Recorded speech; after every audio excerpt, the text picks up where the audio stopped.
¿qué tal? Soy Javier Velázquez Moctezuma. Les doy la más cordial bienvenida a una emisión más de los conversatorios de Tan Claro como el Agua. Conversatorios que están auspiciados por el Museo Gota de Agua, que es un proyecto de divulgación de la Universidad Autónoma Metropolitana.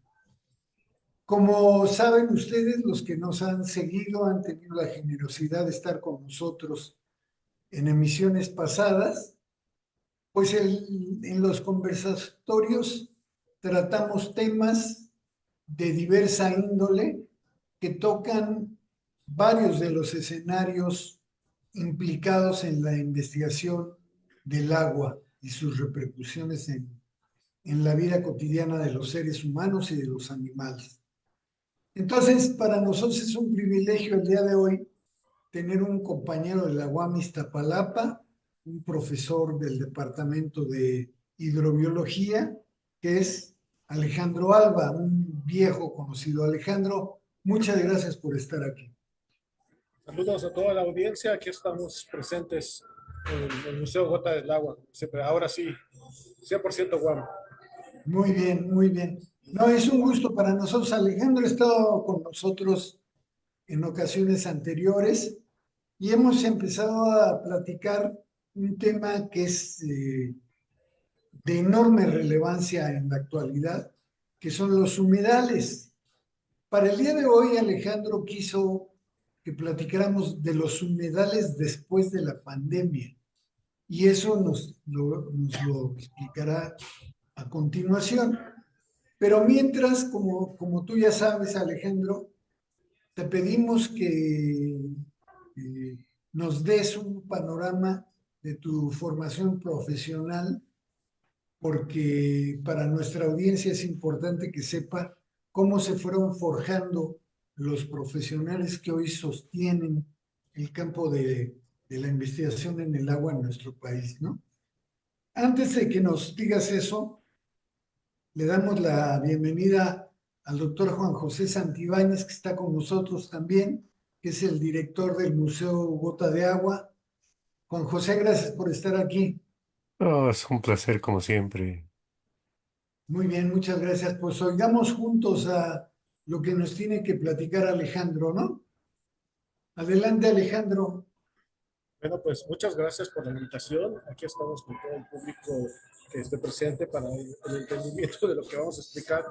Yo me refiero con el tema de los humedales de la pandemia, a que durante la pandemia en este gobierno de la Ciudad de México se generaron muchos humedales.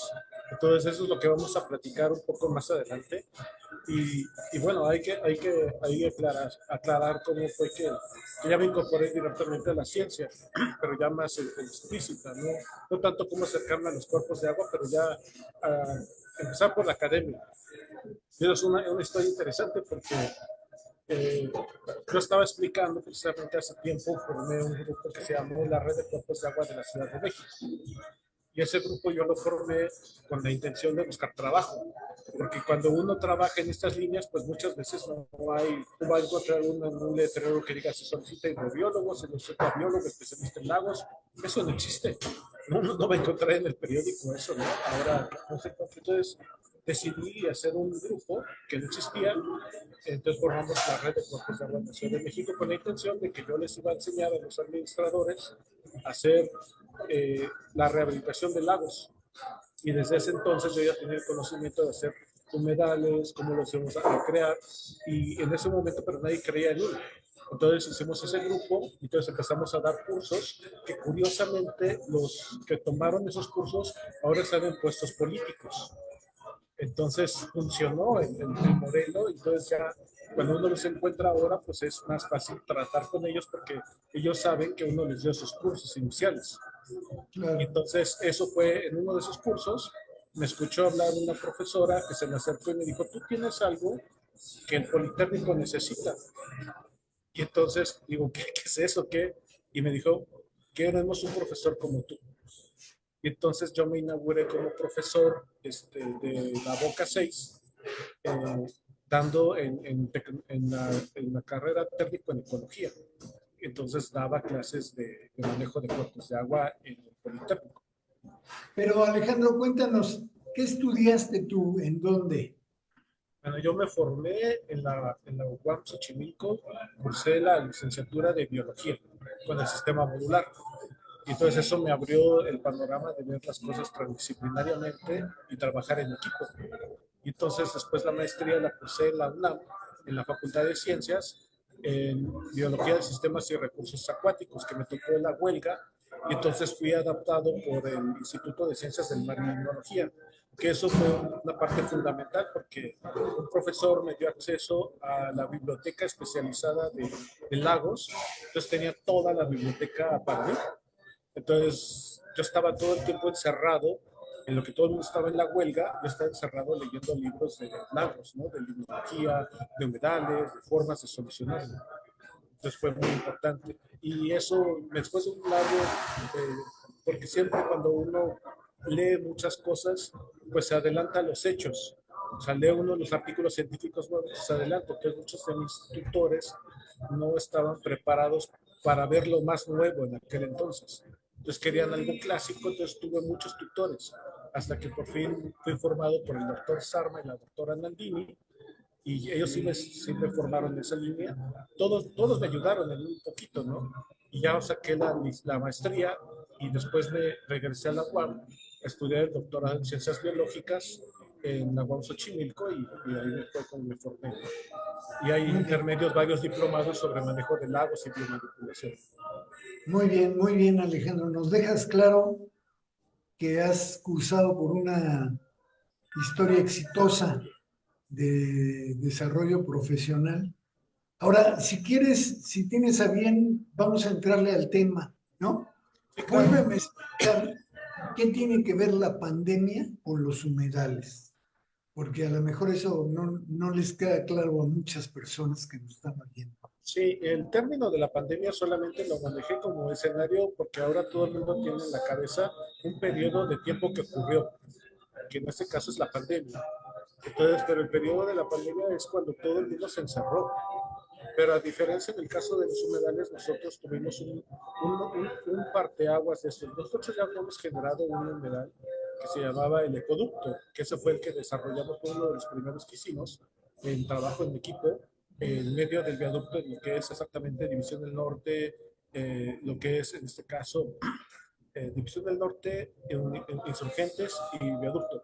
Entonces hicimos ese humedal y paralelo, cuando pasó la pandemia, nos llaman, cuando estaba durante ese periodo, a que si queríamos solucionar un problema en el canal nacional. Me acuerdo que me hablaron del SEDEMA.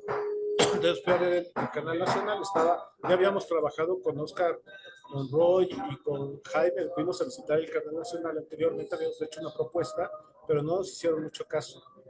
Pero sí empezó a activar la SEDEMA con otra dependencia y me llevaron, lo vi, dije, está perfecto, dimos algunas estrategias más y luego me dijeron, bueno, te queremos enseñar algo realmente más importante.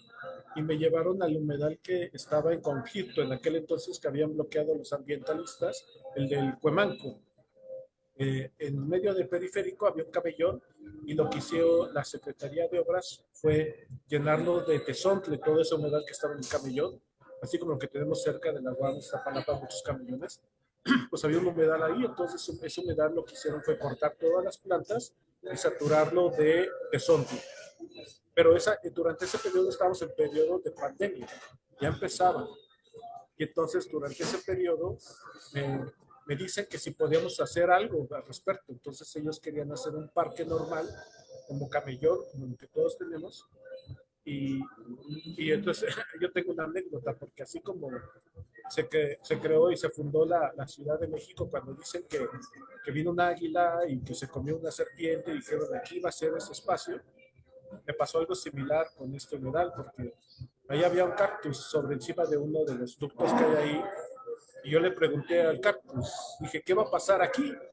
O sea, como que yo haciendo una introspección dentro de mí, y estaba el cactus, entonces como que nada más me volteé, estaba yo solo, les pedí que me dejaran solo, y el cactus así como que potencialmente yo sentí como que me dijo, aquí va a haber mucha agua. algo absurdo, ¿no? Pero lo sentí, entonces llegué, bajé, me acuerdo bien, y con las autoridades les dije, no hagan ningún parque aquí, no hagan ninguna cosa, vamos a hacer humedales, vamos a crear lagos, vamos a crear un ecosistema acuático abajo del puente. Porque entonces el conflicto era de que querían hacer un puente ahí y estaba el conflicto entre si había humedal o había puente. Entonces yo le dije, es que pues, se puede combinar los dos. Entonces, y también con la intención, yo tengo la mitad de la carrera de economía en la UNAM. Y entonces también pensé en la parte económica. Yo dije, ¿cuánto cuesta hacer el puente? Me dijeron 600 millones de pesos. Entonces estamos en pandemia y algo que yo sé que cuando hay pandemia hay escasez. Y entonces, pero ahí había un recurso que se iba a destinar económico. Entonces dije, ¿cuántos trabajadores va a haber aquí de Cristal de Xochimilco? Me dijeron el 60%. Y digo, ¿saben qué? Vamos a generar este proyecto porque había un juez que estaba bloqueando el proyecto y entonces estaba esa opción. Me voy con los ambientalistas, me voy con la parte económica, me voy con los que quieren el puente, me voy contra los opositores. Entonces traté de unificar a todos para que sea la mejor opción. Y entonces hicimos la propuesta, se mandó la propuesta al juez, el juez le pareció acertada la opción y liberaron los permisos para que se hiciera en este caso el proyecto de restauración. Muy bien, Alejandro, esa es una historia fantástica. Fíjate que se acaba de incorporar, lo invocaste, se acaba de incorporar Oscar Monroy. Perfecto. A la sala. Le damos la bienvenida a Oscar Monroy, que es uno de los constructores del Museo Gota de Agua. Y aprovechando que te interrumpí, tenemos algunas deficiencias con el audio, Alejandro. ¿Tenemos alguna manera de modificar algo? No sé, ¿se escucha bien o está mal? Se escucha muy alejado. Solamente que me acerque, perdón la imagen, así ya se escucha mejor. Así ya se escucha mejor, pero no te ves bien. Bueno, será así, ni modo, será amplia la pantalla entonces. ¿Qué pasa si te quitas los audífonos? No, los audífonos, se escucha el sonido externo. A ver, ¿tal? ¿Se escucha mejor o se escucha lo que está aquí? Pues yo te escucho más claramente, no sé qué piense Juan José Así, u Oscar. Así está mejor, ¿no? Sí, ahí yo te escucho mejor. ¿Tú, Juan José? Sí, lo que estaba haciendo ruido es que se mete un ruido ambiental por ahí, no sé si de otra máquina, pero ahorita se oye muy bien.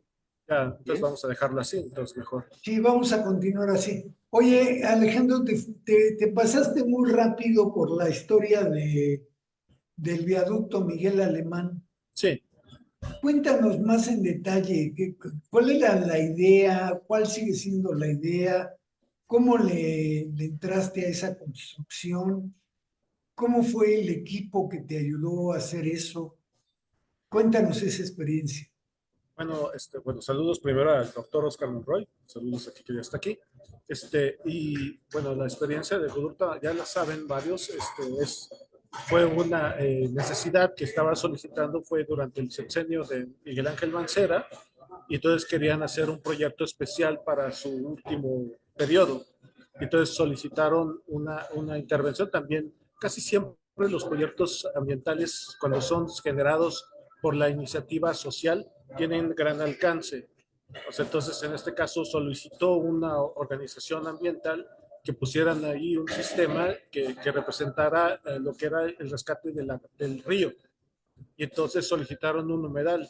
Nunca me dijeron los límites, después me enteré y entonces lo que hicimos fue, durante todo el proyecto que ellos crearon un parque, porque era la necesidad ellos habían solicitado un parque en ese espacio, porque ellos se sentaban en ese lugar a hacer un picnic. Y entonces solicitaron al gobierno que hicieran un parque y sí se los autorizaron, pero para la creación querían que abrieran el río, que no era posible. Entonces tomamos un pedazo del agua del drenaje y aprovechando las experiencias que ya habíamos tenido, tanto con el doctor Víctor Luna Pabello, pero en particular con la planta que tenemos en la UAM Iztapalapa, creada por Oscar Monroy, el agua del drenaje, sabíamos que era posible tratar el agua del drenaje, porque los humedales en aquel entonces solamente habían tratado agua tratada, valga, o de canales, pero de agua negra solamente la experiencia del humedal de, del agua Iztapalapa. Entonces, como teníamos esa experiencia de que era exitosa, lo tomamos como ejemplo, como modelo y lo desarrollamos en este lugar. Entonces sí fue una gestión tortuosa, pero muy rápida y muy ágil, porque ese humedal se diseñó en 8, se acabó prácticamente 9 meses, y se diseñó en prácticamente 7 días. En 7 días se diseñó todo y después se trabajó durante todo ese periodo, que fueron 7 meses para la construcción. Entonces O fue, sea que hay una planta de tratamiento de aguas residuales en ese parque, en ese sí, corredor. encima del viaducto hay una planta de tratamiento de aguas negras, sí. ¿En dónde exactamente? Es, viaducto, División del Norte y lo que es Insurgentes. Y esa planta lleva 4 años trabajando. No, ya lleva más, eso se hizo en el 2017. A finales del 17-18 fue cuando se inauguró. Está trabajando y está produciendo agua. Sí, empezó a trabajar, entonces se hizo, hay algo que tenemos que casi todos los proyectos tienen, y se llaman vicios ocultos. Y los vicios ocultos, lo que pasa es de que las obras se generan y hay cosas que no acabaron la empresa, entonces quedó sin resolver. Entonces hay errores que se tuvieron que resolver o que solamente solventaron con cosas muy pequeñas. Y entonces el ecoducto quedó con vicios ocultos. Entonces, de que no pasaba todo el agua en todos los sectores, o había unas fugas. Entonces, después de existir varios tiempos, entonces lo que empezó fue a taparse, empezaba a haber o fugas más grandes, o se había roto la geomembrana que cubría ese espacio. Entonces, ahorita lo que hicieron fue, casi todos los humedales tienen que tener planes de operación y mantenimiento para que puedan funcionar a través del tiempo. Pero la pandemia lo que hizo fue, como había muchos trabajadores de la tercera edad, fue quitarlos a todos ellos y los mandaron a su casa. Entonces se quedó en el abandono el humedal, y entonces se perdió todavía más ese periodo. Y entonces ya cuando regresaron, ya no quisieron invertir en operación y mantenimiento porque ya teníamos un nuevo gobierno, y por lo tanto ya no se dejó abandonado, y ahorita ya volvieron a invertir para repararlo, ¿no? Ahorita ya están en proceso de que ya liberarlo otra vez, pero completamente nuevo, ¿no? Hasta ciertos sectores, no completo.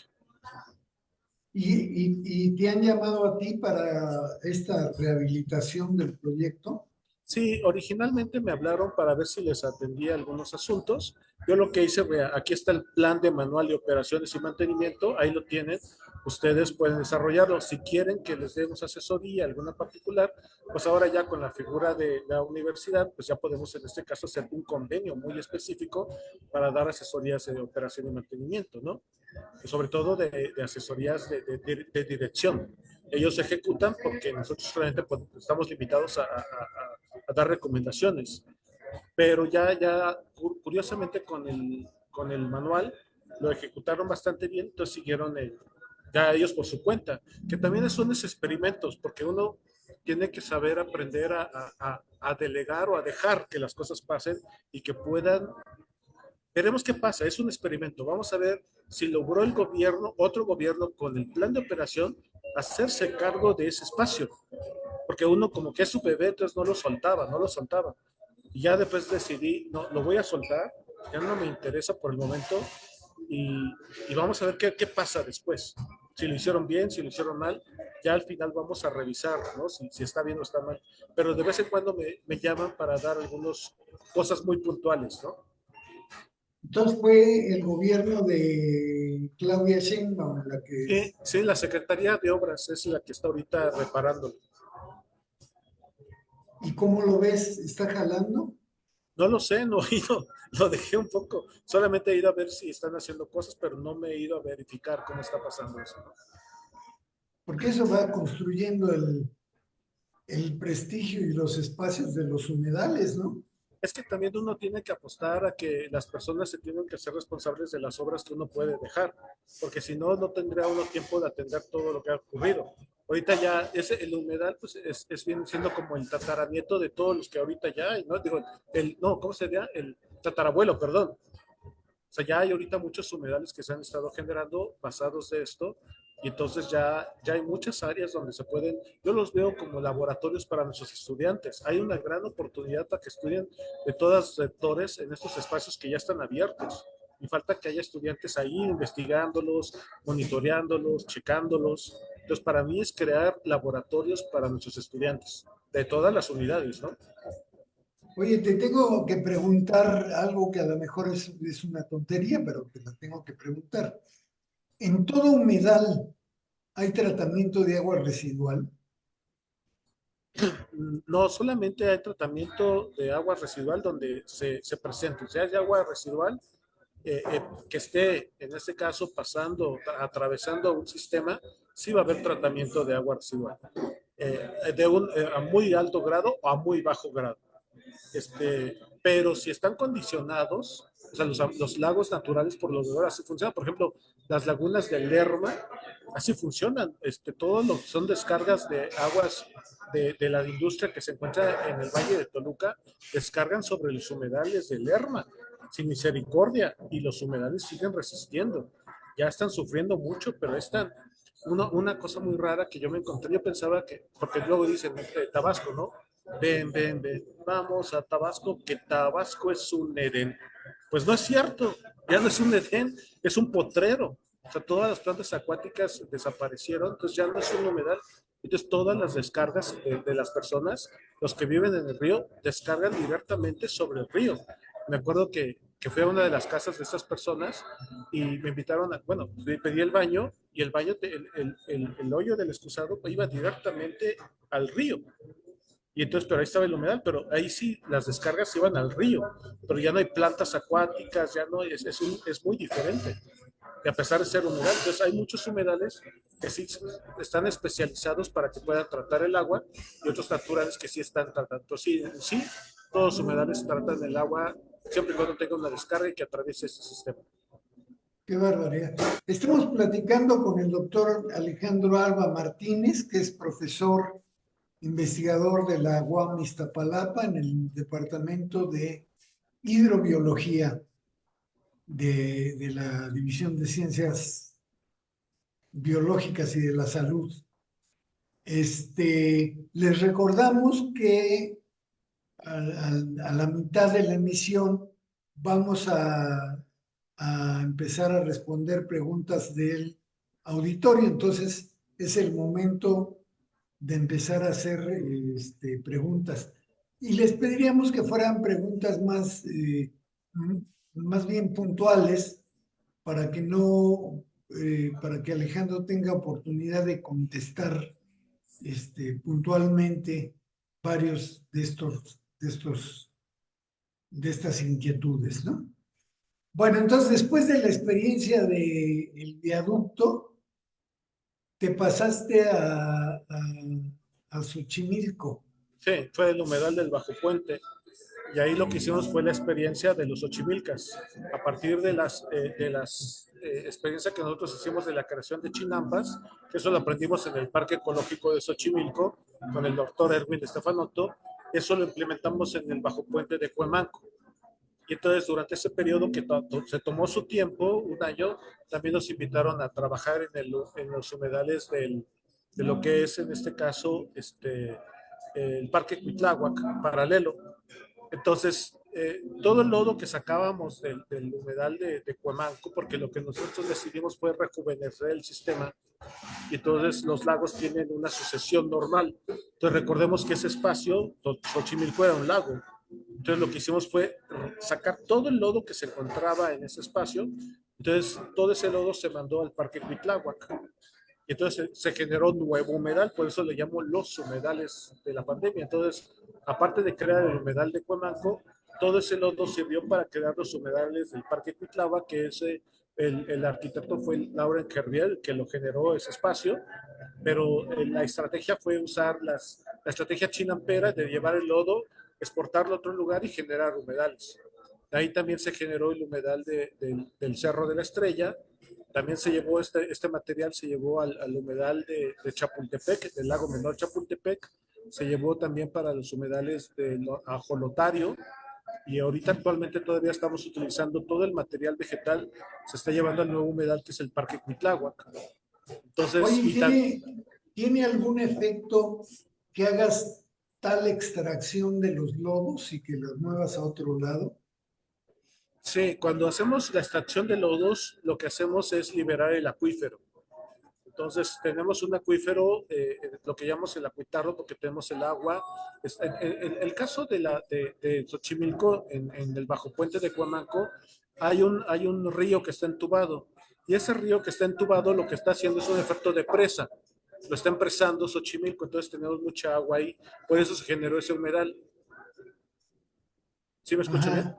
Y Sí, sí, entonces, sí. y entonces ya que se empresó ese humedal, entonces, por eso había toda esa cantidad de asolve. Y esa asolve con esa cantidad de producción, porque antes ahí se cultivaban cebada en ese espacio, entonces todo ese lodo se libera el acuífero, entonces ya se vuelve a generar el lago. Para eso tuvimos que hacer una revisión bibliográfica y encontramos la batimetría de 1884. Y esa batimetría fue la que nosotros empleamos y lo generamos para llevarla a esos lugares. Ajá. Pero digamos, ¿no debilitas la condición del suelo y esas No, cosas? no, porque es sedimento como tal. Sacamos el sedimento, entonces lo que hicimos es un experto de dragado. Entonces todo ese suelo lo llevamos a otro espacio. Y al contrario, lo que hicimos fue reabrir los espacios para que existieran las especies que estaban ahí. El germoplasma de las plantas acuáticas se mantenía dentro de ese lodo. Entonces liberamos y ahorita ya tenemos especies que ya no estaban catalogadas en la cuenca de México en muchos de los cuerpos de agua ahorita que tenemos. ¿Y ahí tú eres el responsable del proyecto o con quién estás trabajando? Sí fui el responsable del proyecto de la restauración. Ahí me dieron ese papel, ¿no? Del proyecto, pero hay muchas personas que están alrededor. Uno de ellos es el ingeniero Martín Vázquez, que es un experto hidrológico, ¿no? Junto con el arquitecto Lauren Herbier también hicimos ese proyecto. Y hemos estado desarrollándolos en paralelo en muchos otros espacios. Y en este momento, ¿cuál es el estatus? ¿Tú sigues siendo ahí una figura prominente o estás colaborando a distancia o cómo está funcionando? Mm, digamos que uno se vuelve como una especie de elemento que sabe dónde se encuentran las cosas para poder ser como una especie de vinculador de creación de humedales. O sea, podemos crear, o sea, podemos generarlo, porque el espacio estaba ahí destinado y ahora con los nuevos, hay muchas empresas que quieren hacer humedales ahora. Entonces hay que enseñarles dónde podemos obtener, pero que no vayan a afectar el ecosistema. Por ejemplo, para la extracción de plantas, pues ahora ya se convirtió el Bajo Puente de Cuemanco en un sitio para, para dar plantas a muchos humedales. Quiero suponer que la doctora Sheinbaum quedó sensibilizada acerca de este tema. Ella es una persona involucrada en el ambiente y con esta experiencia quiero suponer que está sensibilizada de la importancia de desarrollar humedales, ¿no? Sí, digamos que sobre todo la Secretaría del Medio Ambiente fue lo que nos apoyó y la Dirección General de Áreas Naturales Protegidas son personalidades que quedaron muy sensibles y captan el mensaje de lo que van a hacer, lo que ahora llaman soluciones basadas en la naturaleza. Entonces se puede hacer muchísimo. Entonces, sí, las autoridades vieron bajo estos ejemplos la posibilidad de hacer cosas más grandes. Obviamente hay una escuela a nivel internacional de que hay muchas personalidades que hacen humedales, pero en México tenemos que fortalecer mucho. Podemos admirar el trabajo de los demás, pero yo admiro más el trabajo de los xochimilcas. Entonces, para mí los expertos son los xochimilcas y ya después me inspiro en los otros. Pero con esto, que es lo que yo le llamo, es cómo llevar Chinampas al centro de la ciudad o otras zonas. Ese es ¿cómo es? Mi lema, ¿no? O sea, cómo llevar Chinampas a otras partes de la ciudad. Y eso es lo que hacemos. O sea, cómo llevar humedales a otros sitios. Y esa es la estrategia, cómo tener zonas donde, es lo que yo les siempre les he dicho, es más fácil que generemos más humedales abajo de los puentes que se vuelvan a hacer humedales que se vuelvan a hacer puentes sobre humedales. Entonces sí, pero también a la vez hay una contraparte. Hay gente que está muy enojada. Hay gente que dice, ¿por qué más humedales? Ya, chole con sus humedales. Así dice, literal. O sea, ya están hartos, ¿no? No quieren saber de plantas, humedales, ¿no? Quieren seguir con la estrategia anterior de concreto, ¿no? Qué barbaridad. Entonces siempre están, no, hay otras cosas, están las plantas tradicionales. Entonces siempre tenemos que, o ¿por qué siempre Alejandro? ¿Por qué siempre Alejandro? Pues es que hay que generar escuela y es algo que tenemos que generar en la UAM. O sea, tiene que haber una escuela de gente que quiera tomar humedales porque Es, eh, hay que hacerlo. es muy importante lo que estás diciendo porque en todos los desarrollos de temáticos es necesario que un líder esté empujando eso. Y en este caso me parece que el líder eres tú. Estamos platicando con el doctor Alejandro Alba Martínez, que es profesor investigador de la UAM Iztapalapa, del Departamento de Hidrobiología. Estamos hablando de los humedales de la pandemia. Y si estás de acuerdo, Alejandro, podríamos dar paso a la voz de nuestra audiencia y que oigas y respondas algunas de las inquietudes. ¿Te parece? ¿Me parece bien? Muy bien. Entonces empezamos. Saúl AA dice, buenas tardes. ¿Cómo afectó la pandemia a las actividades de conservación y monitoreo en los humedales? ¿Y qué consecuencias tuvo esto en la biodiversidad y la salud ecológica de estos ecosistemas vitales? Además, ¿qué medidas se implementaron para mitigar estos efectos durante y después de la pandemia? Bien. Hay algo, cuando nosotros creamos humedales, y eso lo tomo de varios ingenieros de Estados Unidos y de Inglaterra. Ellos han hecho muchísimos humedales. Y en uno de los videos de YouTube de ellos dicen, cuando diseñes humedales, despide a los biólogos las primeras 2 o 3 meses. ¿Por qué? Porque tienes que construir. Y construir en muchas ocasiones destruyes, pero estás destruyendo con conciencia de lo que va a pasar después. Y entonces afecta mucho a muchos biólogos lo que está ocurriendo, y más si no sabe lo que va a pasar. Entonces, despide a los biólogos 3 meses y luego invítalos para que vuelva a salir todo esto, ¿no? Algo que nos ha enseñado durante este periodo es que podemos generar humedales en donde sea, y los humedales destruidos los podemos volver a rehacer. Eso es algo que sí estamos demostrando con hechos, ya no son suposiciones, ya están resultando, ya estamos viendo, y ahí es donde van los bioindicadores. La fauna ya está presente otra vez. Si nosotros vamos otra vez al humedal de Bajo Puente de Cuemanco, está saturado de vida, está lleno de vida. Hay cambios que hay que monitorear que si no logramos, o sea, la hipótesis que nos decían, hay zonas que no va a permitir la vegetación por la sombra, eso sí está pasando.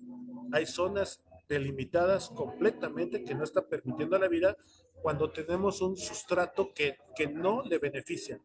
Pero si tenemos agua, sí permite la vida. A pesar de que tengamos sombra, se permite la vida dentro de esos espacios. Entonces tiene que ver mucho con el sustrato. Entonces hay O sea, cosas que estamos aprendiendo, ¿no? se promueve la biodiversidad y la salud ecológica. Entonces, eso es lo que podría responder, ¿no? Muy bien. Perla nos dice, buenas tardes, no tengo mucho conocimiento acerca del tema. Me gustaría saber cuál es la función de los humedales y cómo nos beneficia y por ende, cuál es el riesgo de que estos desaparezcan. Prácticamente el beneficio de los humedales es como tener una planta en tu casa. O sea, una planta que te da acompañamiento, tienes agua, no, o sea, más bien te la está quitando. Pero en este caso es distinto. Los humedales nos pueden dar, en primer lugar, un paisaje. En segundo lugar, puede dar hábitat para la flora y la fauna nativa. Tenemos los beneficios de mejor calidad del agua. Tenemos captura de carbono. Tenemos en este caso mitigación a los efectos del ruido. Entonces, es una cantidad de beneficios y servicios ecosistémicos dependiendo de la escala. Entonces, sí, sí son cambios radicales que podemos tener en el sistema. Entonces, una vez establecidos, los humedales pueden mejorar cuerpos de agua sin problemas. Entonces, sí son muchos beneficios que podemos tener en esto, ¿no? Y que pues, todo es medible. Muy bien. Carmen Gutiérrez dice, buenas tardes. Considerando el escenario del COVID, con el cual no se tenía un plan, con el cual no se tenía un plan con los humedales, ya pasando los sucesos, ¿se tiene considerado un plan para escenarios futuros parecidos? Pero algo que nos enseñó es de que tú puedes desarrollar muchos humedales durante pandemia porque los trabajadores no tenían que estar expuestos, no tenían que estar confinados. Entonces, desarrollar humedales son empleos verdes que curiosamente, la cantidad de trabajadores en el Bajo Puente, que fue de los picos altos durante la pandemia, solamente tuvimos 2 trabajadores que tuvieron COVID. Ninguno más se afectó. Es algo que nos llama la atención. Los trabajos en ambientes abiertos, como la creación de empleos verdes, no tuvimos muchas implicaciones de afectaciones por el virus. Eso es algo que nos llamó muchísimo la atención. Los humedales durante la pandemia, por ejemplo, el ecoducto, sirvió como el único de los pocos deportivos que estaban abiertos, por así decirlo, porque es lineal, entonces no había conexión con las personas, entonces podían correr a través de ellos, porque los gimnasios estaban cerrados y el ecoducto funcionaba como eso. Entonces, una vez terminados los humedales, funcionaban. Entonces, como áreas verdes intervenidas pueden funcionar muy bien para este tipo de elementos futuros. Estaban todo el mundo pidiendo oxígeno, pues los humedales generan oxígeno todo el tiempo. Entonces, los beneficios son mayúsculos, ¿no? Ujú. Yukari Rosas te pregunta, si hubiera más humedales, entonces habría mayor reciclaje del agua. Bueno, definitivamente nosotros creemos, y soy de la idea de que Iztapalapa tiene que ser el parteaguas de creación de mayor cantidad de humedales en todo lo que es la Ciudad de México. O sea, cada colonia tiene que tener humedales dentro de las colonias. Tenemos que buscar dónde los vamos a colocar y que sean pequeños. O sea, humedales pequeños que tengan plantas de tratamiento pequeñas podrían funcionar para tener en este caso un reciclamiento de agua particular de las casas. Cada casa podría, en lugar de tener una maceta, poder tener un humedal para reciclar el agua de las lavadoras, por ejemplo. Entonces, es una condición de cambio de paradigma de lo que estamos en la cabeza, ¿no? Entonces, yo creo que sí podría ser una estrategia junto con todo el trabajo de toda la gente que ha estado impulsando esto. No podemos hacerlo solo, tiene que haber toda la gente que ha impulsado el manejo ecosistémico. El caso de Juan José con el caso de captación de agua de lluvia, tiene que haber humedales con lluvia, ¿no? También. En el caso de Oscar Monroy, con humedales de tratamiento, ¿no? En el caso de toda la gente que está atrás, con las diferentes doctoras que están, de los diferentes materiales que están utilizando, ¿no? O sea, tenemos un capital humano enorme para que se pueda eficientizar. Y ahí donde tenemos muchas líneas de trabajo para poder establecer ese tipo de tratamientos dentro de diferentes zonas de la ciudad. Muy bien. Pana Ramírez te dice, ¿es suficiente los humedales dentro de la Ciudad de México? No, nunca son suficientes, siempre hay que hacer más. Ahorita tenemos una carencia. El problema es de que también un humedal tiene un problema desde la perspectiva de que también es, si nosotros usamos todo el tiempo tesontle, pues ese tesontle salió de algún lugar. Entonces hay que considerar otro tipo de sustratos. El que empiece a inventar sustratos para humedales diferentes, que sean de expertos reciclados y que sean inertes, ese es el que va a crear un asunto nuevo. Porque seguimos usando tesontle, pero ese tesontle salió de algún cerro. Estamos afectando. Entonces los humedales también afectan la geología del sistema, ¿no? Si lo vemos, si creemos más humedales, de algún lugar sale ese sustrato. Entonces, pero si inventamos un sustrato artificial que genere nuevos humedales, sería fabuloso, ¿no? Muy bien. Marijose Valderas te dice, ¿qué especies viven o habitan en los humedales que se salvaron en Cuemanco? ¿También sufren de la contaminación humana? Siempre estaba la hipótesis de que las especies que iban a vivir abajo del puente iban a padecer el exceso de camiones, coches, porque es una vía de acceso rapidísima. El impacto que hemos tenido es literal, o sea, hemos tenido los primeros casos, si había algún impacto de pequeñas aves que habían sido impactadas por un vehículo. Después desapareció, o sea, ya no encontramos, hicimos una serie de registros de cuántas aves encontrábamos atropelladas.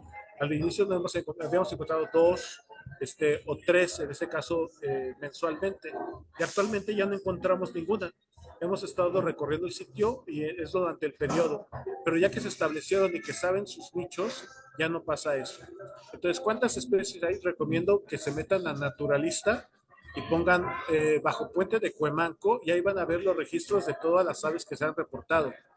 Y entonces no solamente aves, sino que también hay murciélagos, tenemos anfibios, tenemos en este caso ahorita también ya tenemos peces, tenemos todas las especies de flora, también hay nuevas, entonces se ha ido incrementando. Entonces sí hay una condición de mejoramiento de la biodiversidad a través de esto, y sobre todo su dispersión a otros sectores, ¿no? Fantástico, Alejandro. A Quetzali AZ dice, ¿cuáles son los criterios para decidir dónde construirlo? Es decir, ¿qué estudios se llevan a cabo para ver que las condiciones para construir un humedal sean las idóneas? Todo va a depender de la escala. Todo va a depender de la escala, si es una escala pequeña o una escala mayor. Nos enfocamos en particular, siempre tiene que haber el estudio del uso de suelo. ¿Cuál es el uso de suelo que se encuentra en ese lugar? Si el uso de suelo permite que exista ese tipo de intervenciones. Obviamente tiene que haber de quién es el suelo que está ahí, quién es el dueño. O sea, se permite, hay posibilidades. Después viene toda lo que es la topografía del suelo. O sea, ¿cómo está la topografía? Luego viene la disponibilidad de agua. Entonces, si hay, para mí, en mi caso particular, hay aguas negras, entonces se puede hacer un humedal, ¿no? Entonces, bajo esa premisa, pues tenemos que hacer muchas cosas más. Entonces, eso es algo que se puede hacer, pero sí tiene que haber varios estudios. La parte de la legalidad, tenemos que ver la legislación ambiental, si no estamos violando alguna ley, ¿no? Muy bien. Nayeli Reséndiz le dice, me gustaría saber si tiene pensado algunos proyectos similares en otros espacios y cuáles serían las ventajas de ellos. Bueno, el doctor Oscar Monroy tiene algunas estrategias interesantes. Ha propuesto algunas zonas en la zona de Iztapalapa que nos ha bien invitado, ¿no? Habrá que verificarle y comentarle bien. Yo no tengo ahorita ya una idea, yo me quedé con lo que ya hemos forjado. Me enfocaría más bien en donde estoy, que es la limnología. Me enfocaría más bien en tratar de generar zonas buffer en los lagos grandes. O sea, yo ahorita estoy pensando en el sistema Cutzamala para poder intervenir en las zonas de las orillas de los lagos, de las presas del sistema Cutzamala, porque una presa no es un lago, entonces necesita intervención de plantas acuáticas. Entonces yo me inclinaría más bien a mejorar los lagos a través de estas herramientas, o para rehabilitar, o sea, soluciones basadas en la naturaleza, humedales, para mejorar las condiciones de los ambientes lacustres, en particular lagos o presas urbanas. Muy bien. Eric Moreno NK te pregunta, ¿de qué manera puede un proyecto como el que menciona para ciudades con exceso de población, como en una escasez de población?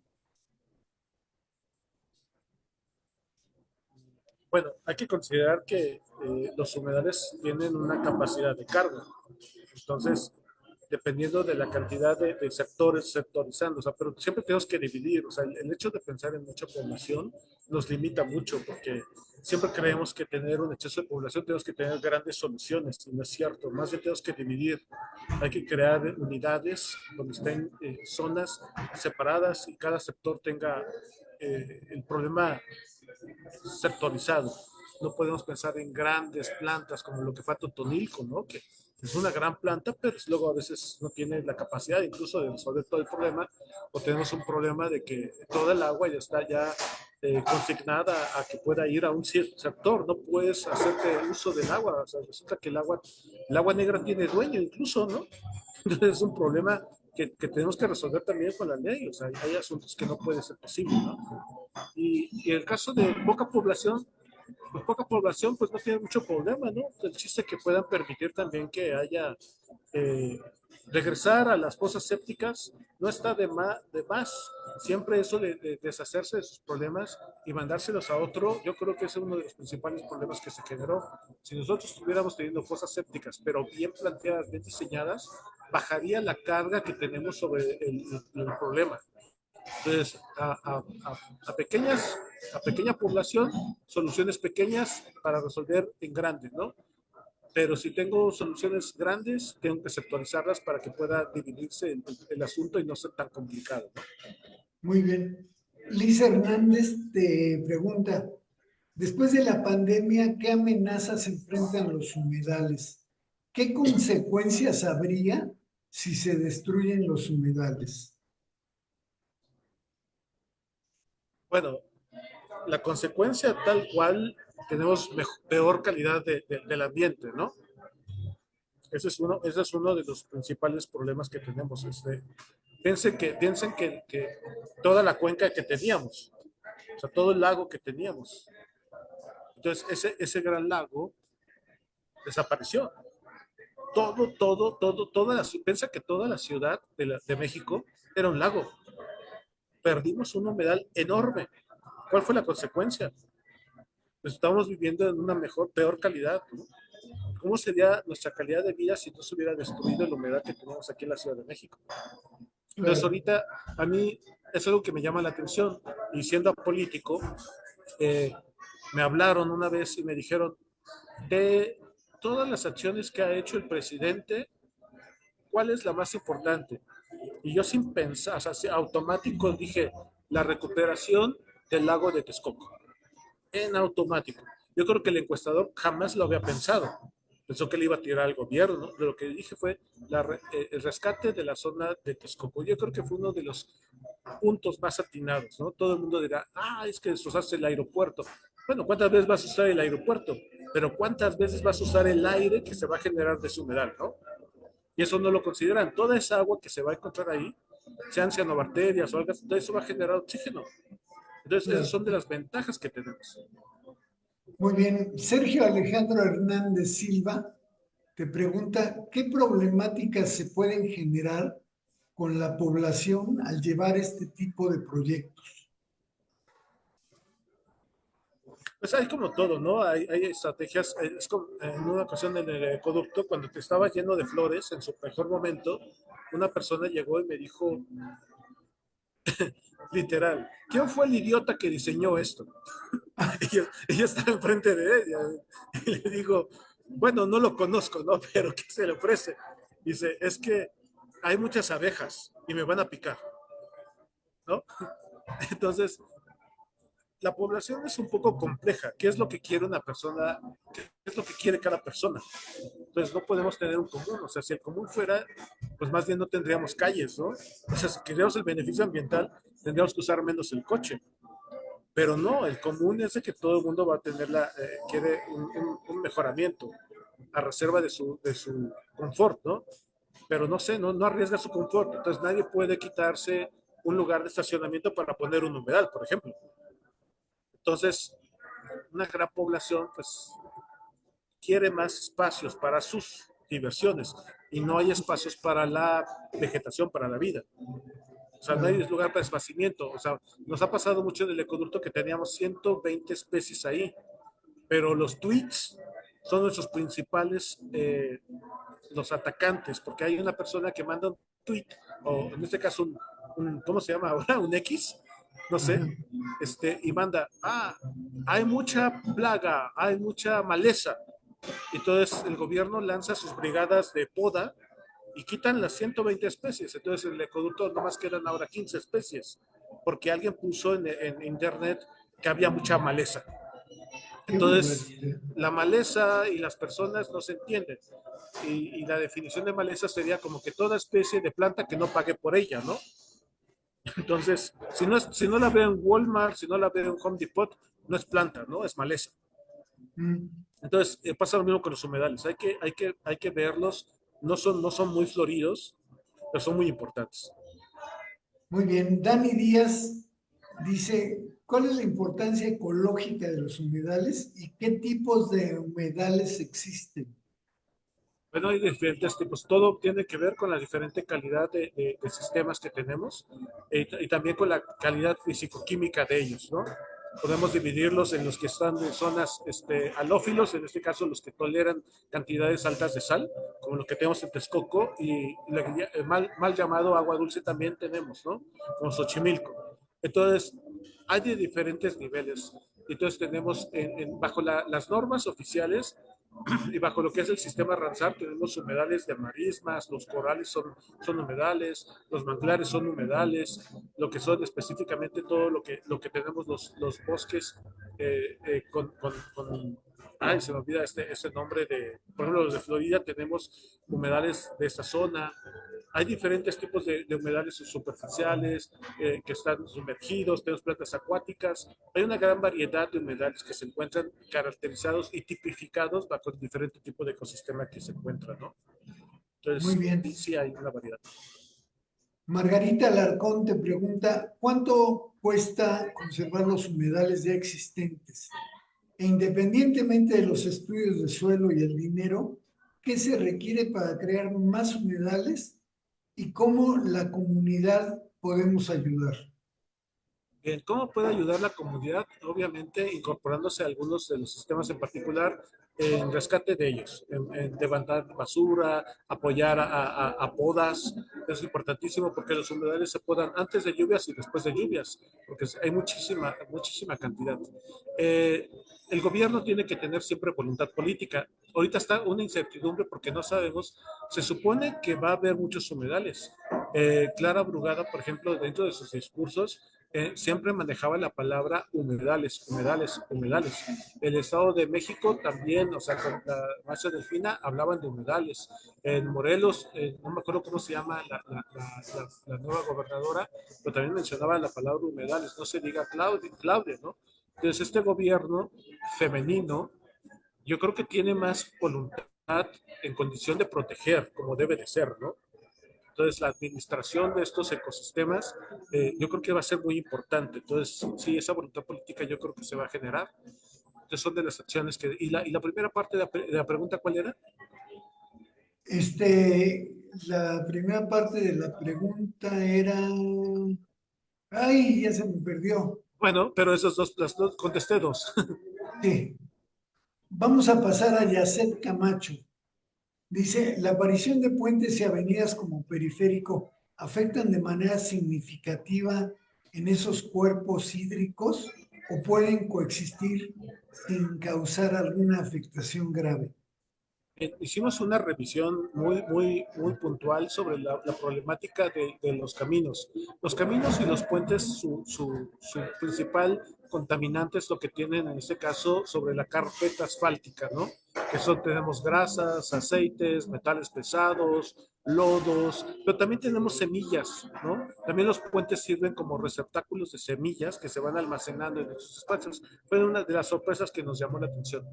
Entonces, tomamos esos ejemplos de varios sitios, sobre todo en Irlanda, tenemos algunos ejemplos de Estados Unidos, consideramos esto y lo que pusimos fue al bajar las pendientes nosotros vimos a los puentes como si fueran pequeñas montañas para que nos sirvieran recolector de agua de lluvia.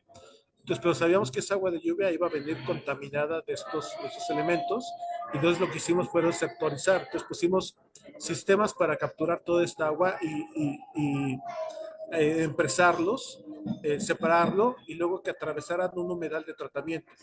Entonces pasaban el humedal de tratamiento y después de que pasaban el humedal de tratamiento ya se incorporaban a otro canal que siguiera tratando el agua y al final pusimos el humedal que ya iba a servir de manejo y mantenimiento de toda la vida.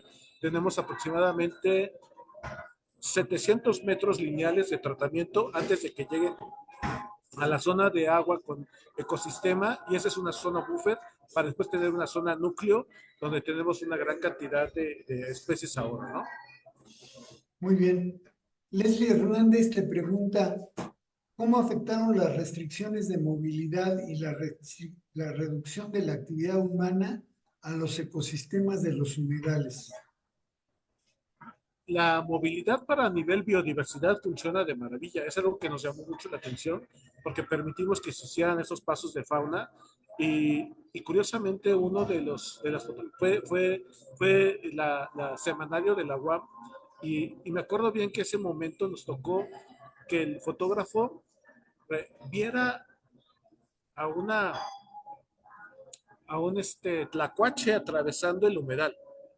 O sea, le tocó ver al mediodía, ver un tlacuache pasando a través del sistema. Entonces, a nivel biodiversidad está perfecto.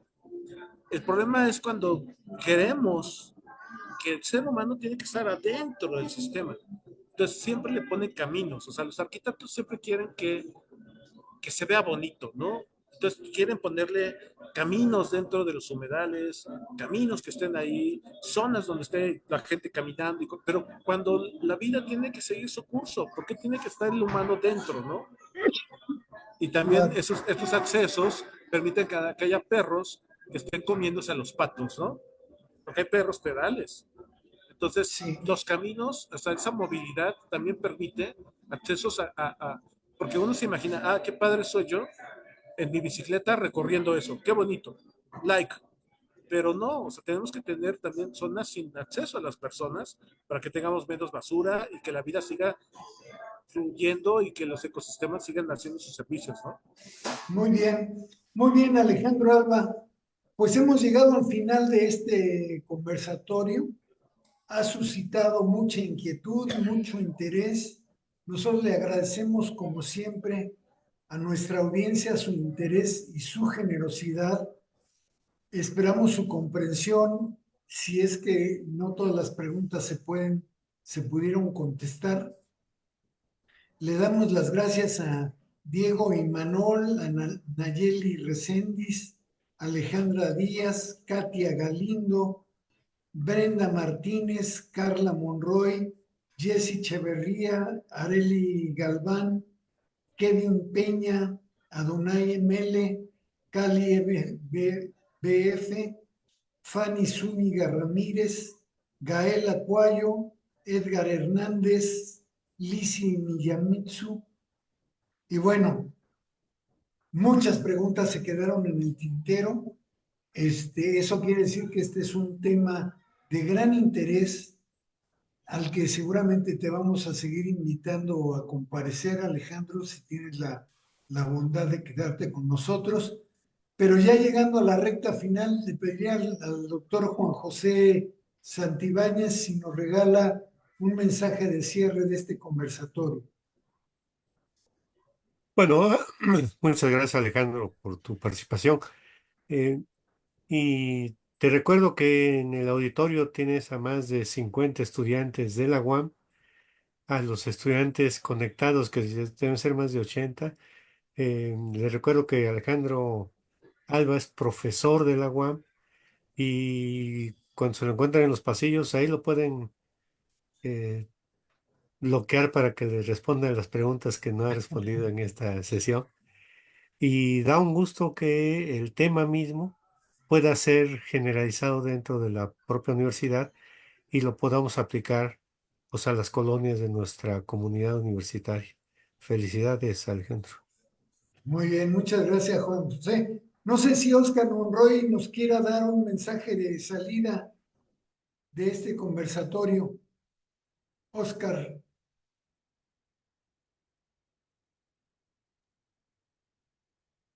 Sí, es muy importante el trabajo de Alejandro Alba para para hacer proliferar los humedales en las ciudades.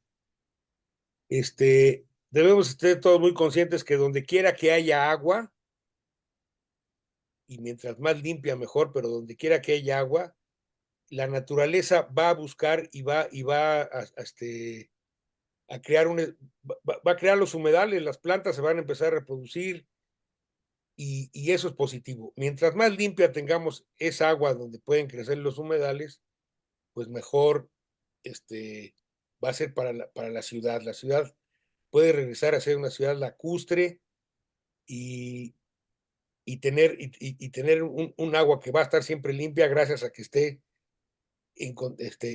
con los humedales, en contacto con plantas que van a estarla purificando, intercambiando, absorbiendo los nutrientes que siempre se van a tener que ir, y está bien. Yo, por otro lado, bueno, como él bien lo dice, yo los veo desde un punto de vista de un pulimento en una planta de tratamiento. Le podemos poner un humedal al final de la planta de tratamiento para recoger los nutrientes y dejar un agua que demuestra que es un agua limpia porque ya sostuvo un humedal de diferentes cosas. El humedal puede sustituir una serie de tratamientos que son contrarios a la naturaleza. Ustedes conocen el término de tecnologías o soluciones basadas en la naturaleza. Bueno, un humedal está basado en la naturaleza. Un reactor de desnitrificación o una membrana de filtración donde tienes que meterle altas presiones y por lo tanto tienes que meter energía, pues ya no fuese una solución basada en la naturaleza. Entonces, eso es mucho de lo que dice Alejandro, ver las soluciones más sencillas y esas van a llevarnos a los humedales. Así que cualquier cosa que se pueda por tener tener humedales en la ciudad, que todos nuestros 25 ríos se vuelvan a abrir y entonces tengamos humedales ahí, a la vera, a las orillas de los ríos, va a ser una cosa fabulosa y yo creo que esta generación lo va a poder ver. Yo creo que sí lo van a ver ustedes. Muy Es todo. bien, un mensaje muy optimista, Oscar. Y vayan a Alejandro, Cuemanco y vayan al Río de la Piedad, ahí en sí, sí, cruce de Insurgentes y División del Norte y Viaducto, y ahí van a ver de qué estamos hablando, los que no lo hayan visto. muy bien. Alejandro, ¿quieres en un minuto decir un mensaje de despedida? Pues más que despedida es agradecimiento a todas las personas que han participado en la creación de todos los humedales, en particular todos los trabajadores que han participado, la gente que está atrás, la gente, los albañiles, los operadores, los herreros, todos ellos han participado, casi siempre se queda todo bajo los ingenieros, los arquitectos, ¿no? Los peones, todos los trabajadores que han estado atrás, son los que hay que agradecer de que haya humedales. Entonces, para mí son los nuevos chinamperos, ¿no? Entonces hay que darle un agradecimiento a todos ellos que hacen que esto siga funcionando y son las personas que con su esfuerzo y sus manos han creado esto, ¿no? Entonces hay un trasfondo de esto, hay un trasfondo espiritual que quiere que siga habiendo humedales en esta ciudad. Entonces yo creemos que sí, yo creo que agradecemos eso, ¿no? Particularmente eso. Entonces yo creo que hay que seguir luchando y solamente la lectura es lo que te va a hacer, en este caso, libre para poder hacer humedales. Muy bien. Pues han escuchado ustedes al doctor Alejandro Alba Martínez, profesor investigador del Departamento de Hidrobiología de la UAM Iztapalapa, hablando del tema en el cual es experto, que son los humedales después de la pandemia. Alejandro, muchas gracias por comparecer en estos conversatorios. Gracias a Oscar Monroy, a Juan José Santibáñez. Gracias a Lilian Naya por la producción del conversatorio. Gracias a toda la audiencia que siempre sigue con tanto interés estos eventos y tiene tanta participación. Nos vemos el próximo martes a las 6 de la tarde por estos mismos canales. Soy Javier Velázquez Moctezuma. Les agradezco su participación en esta emisión de los conversatorios de Tan Claro como el Agua. Y en nombre del Museo Gota de Agua, les agradecemos su presencia. Nos vemos el próximo martes. Hasta luego. Dios. Oye, Javier, no salgan.